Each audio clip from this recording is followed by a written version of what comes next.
Hello everyone, আসসালামু আলাইকুম। কেমন আছেন আপনারা? আশা করি ভালো আছেন। আমি জিয়াদ। আজকেও চলে আসলাম একটা নাটকের রিভিউ নিয়ে। তো আজকের নাটকটা একটু ডিফারেন্ট, যেখানে কমেডি, ফার্স্টের দিকে অনেক কমেডি আছে। কমেডিতে খুবই ভালো লাগছে। আর থাম্বনেল দেখে তো বুঝে গেছেন আজকেও কাদের নিয়ে রিভিউ করতেছি। আরুশ খান আর জিম আপু। তো জিম মোটামুটি ভালো অ্যাক্টিং করতেছে, আর আরুশ খানের সাথে জুটিটাও খুব সুন্দর লাগতেছে। তো চলতেছে, ভালো জুটি একটা চলতেছে। আর আমার কাছে লাগতেছে আরো বিল্ড করবে এই জুটিটা, আরো দূর পর্যন্ত যাবে।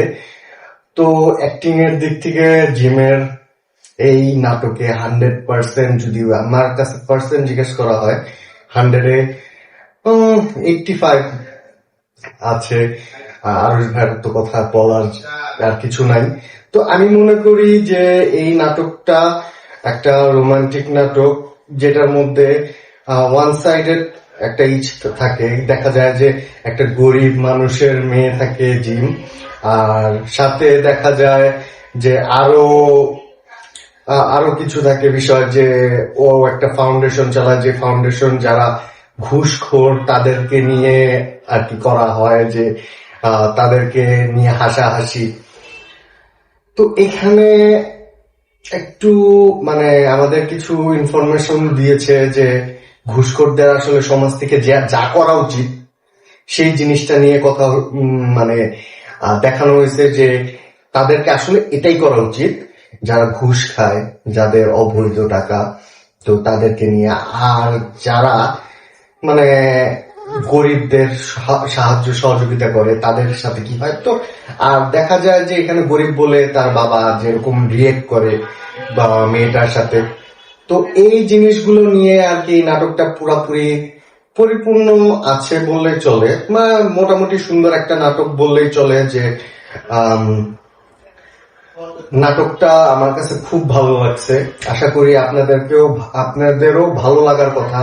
সুন্দর নাটক এই ঈদের মধ্যে, ঈদের তো আরো সুন্দর সুন্দর নাটক আসছে, আরো অনেক সুন্দর সুন্দর আসছে। বাট এটা তার সাথে কম্পিটিশনে না গেলেও হ্যাঁ, ভালো ভালো একটা নাটক।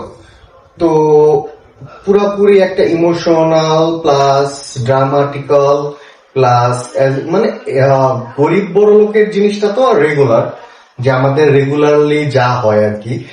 তো তারপরেও জিনিসটা যে এখানে ফুটে তোলা হয়েছে যে একটা দারোয়ানের মেয়ে আর বাড়িওয়ালার ছেলে, তো এটা আসলে ডিস্টেন্সটা যায় না রিয়েলিটিতে।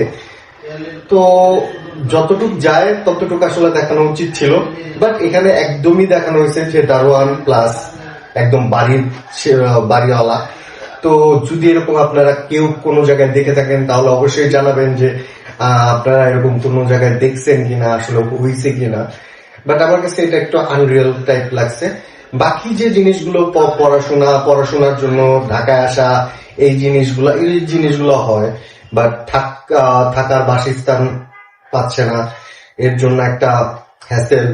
তারপরে বাকি যে জিনিসগুলো দেখানো হয়েছে এগুলো বাকিটা অরিজিনাল লাগছে। কিছু কিছু এখানে ক্যারেক্টার দেখানো হয়েছে, বাট আশেপাশের যে ব্যাকগ্রাউন্ড আর্টিস্ট গুলো দেখানো হয়েছে এগুলো একটু আনরিয়েল টাইপ লাগছে। অ্যাক্টিং গুলো ওরকম ভালো ছিল না, এর জন্য নাটকটা একটু অন্যরকম লাগছে। বাট নাটকের কাহিনীটা আমার কাছে ভালো লাগছে। আর ফার্স্টের দিকে যে এটা দেখানো হয়েছে ফাউন্ডেশনের, সে জিনিসটা খুব মজা লাগছে। মানুষকে নিয়ে যে হাসাহাসিটা, সবাই ঘুরে ঘুরে হাসাহাসি, দৌড়াদৌড়ি করে হাসাহাসি, তো এই জিনিসটাও ভালো লাগছে। আমি মনে করি যে নাটকটা 70% ভালো, বাকি 30% আর একটু কাজ করার দরকার ছিল।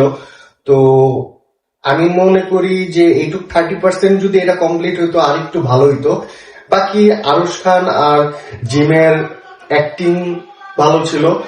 বাকি আর্টিস্টদের, যেমন বাবা যে ক্যারেক্টারটা প্লে করছে, যে নায়কের বাবা একটু রাগী টাইপের, এখানে একদমই ভিলেন ভাবে তাকে যায় নাই। আমার কাছে লাগছে যে ওইরকম ভাবে জমাইতে পারে নাই, বাট আরেকটু জমানোর দরকার ছিল। যেমন পামির ভাই যদি এখানে থাকতো, দেখা যেত পামির ভাই আরেকটু বিল্ড করতে পারতো ক্যারেক্টারটা, তার ভোকালে একটা ভয় ভয় কাজ করে, একটু মানে ভিলেন ভিলেন টাইপের থাকতো, কিন্তু এখানে মানে আরেকটু বিল্ড আপের দরকার ছিল। বাকি আদার্স মিলি বাসার ছিল, মিলি বাসার খুব ভালো অ্যাক্টিং করে, সে খুবই ভালো একটা অ্যাক্টিং করছে। তো আশা করি বাকি জিনিসগুলো ঠিক আছে, কিন্তু এখানে ব্যাকগ্রাউন্ড আর্টিস্ট গুলোর কারণে প্লাস ওই কিছু কিছু জিনিস আছে যেগুলা মানে বুঝাই যাচ্ছে যে এগুলা মানে রিয়েল না, মানে এগুলা কোনো রিয়েল লাইফের সাথে জড়িত হইতে পারে না। একটু বেশি হাইট দেখানো হয়েছে, যে এতটুকু ডিস্টেন্সটা অনেক বেশি দেখানো হয়েছে, তো এই জায়গা থেকে একটু লাগছে। বাকি দেখতে পারেন, যদি আপনাদের কাছে সময় থাকে অবশ্যই দেখতে পারেন। আমার কাছে মোটামুটি লাগছে, আপনারা চাইলে দেখতে পারেন নাটকটা। ইনশাল্লাহ আপনাদের সাথে আমার কালকে আবার দেখা হবে। আজকে যাই, খোদা হাফেজ।